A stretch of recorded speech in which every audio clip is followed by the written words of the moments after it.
வைரமுத்துவோட தாமரை பூவுக்கும் தண்ணிக்கும் பாட்டு இன்னைக்கு சக்கப்போடு போட்டுக்கிட்டு இருக்கு. இது ஒரு காதல் பாட்டு. இந்த பாடல் முழுக்கவுமே ரொம்ப ஃப்ரெஷ்ஷான லைன்ஸோட குதூகலமா புதுமையான ஓமைகளை யூஸ் பண்ணிருப்பாரு வைரமுத்து. தாமரை பூவுக்கும் தண்ணிக்கும் என்னைக்கும் சண்டையே வந்ததில்லை.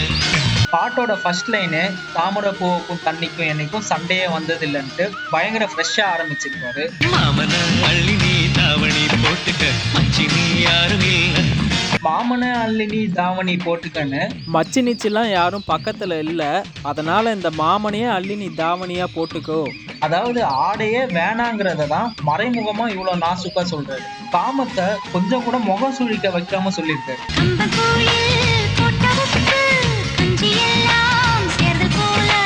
இந்த ஊமை ரொம்பவே அரிதான ஊமை. கம்பங்கூழ்ல போட்ட உப்பு எப்படி கஞ்சி முழுக்க கரைஞ்சு போதோ, பார்த்த உடனே உன் மூஞ்சி நெஞ்சு முழுக்க நிறைஞ்சு போதும்.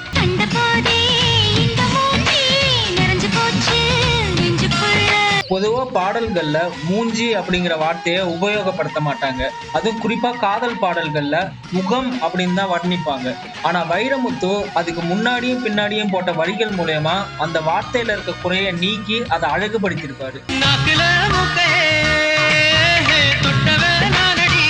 படம் பார்த்தவங்களுக்கு தெரியும், காதலன் நாக்காலேயே காதலியோட மூக்க தொடுவாங்க. அது போல காதலி தன் பார்வையால உசுரையே தொட்டுறான். இதுக்கு அடுத்து சரணத்துல போட்ட இந்த வரிகள் மூலமா ஐயாரெட்டு நெல்லோட வரலாற ரொம்ப அழகா கனெக்ட் பண்ணிருப்பாரு. ஐயாரெட்டு நெல்ல போல அவசரமா சமஞ்ச. இரண்டாம் உலக போருக்கு பின்னாடி பல இடத்துல பஞ்சம் தலை விரிச்சு ஆடுச்சு.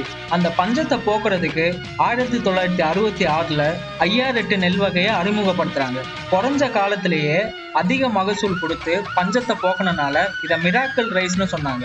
எப்படி ஐயாரெட்டு நெல் சீக்கிரமாவே மகசூல் கொடுத்ததோ, நீயும் சீக்கிரமாவே வயசுக்கு வந்த. பஞ்சத்துக்கு ஆதாரமா ஐயாரெட்டு நெல் மக்கள் பஞ்சத்தை போக்கன மாதிரி இந்த ஐத்த மகனோட பஞ்சத்தை நீ போக்கன.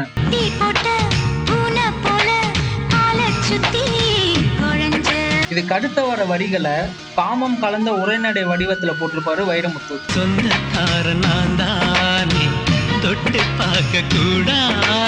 உன்னை தொட்டு பார்க்க கூடாதான்னு காதலன் கேட்க அதுக்கு காதலி பதில் சொல்றாங்க.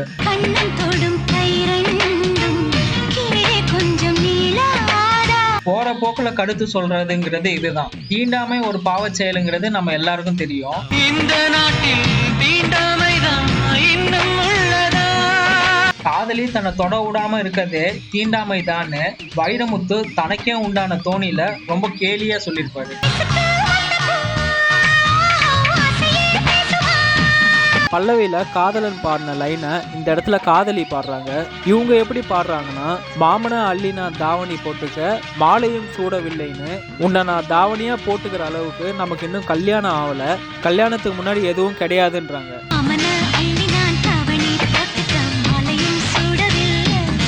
இது ஒரு கிராமத்து பாடலுங்கிறதுனால கிராமத்து சாயல்லையே எழுதியிருக்காரு.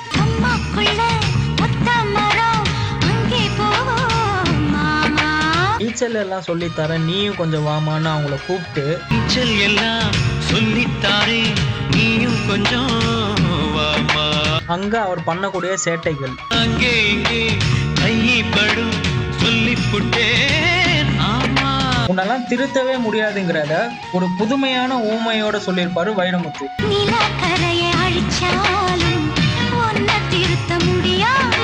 நான் திருந்த மாட்டேங்கிறத ஜஸ்டிஃபை பண்ற விதமா இந்த லைன் இருக்கும். புரட்டி போட்டு அடிக்காம ஆமை ஓடு உடையாது. போக போக மாமனுக்கு புத்தி மாறுதுன்னு வேட்டியா சிலையா பட்டிமன்றம் வைக்கலாம்னு ஒரு குதூகலத்தோட துள்ளலாம் முடிச்சிருப்பாரு வைரமுத்து.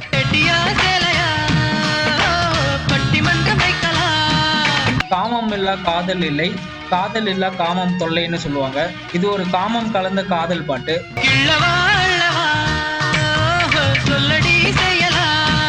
வைரமுத்துவுக்கு கை வந்த கலை புதுமையான வரிகளோட நம்மள துள்ள வச்சிருப்பாரு.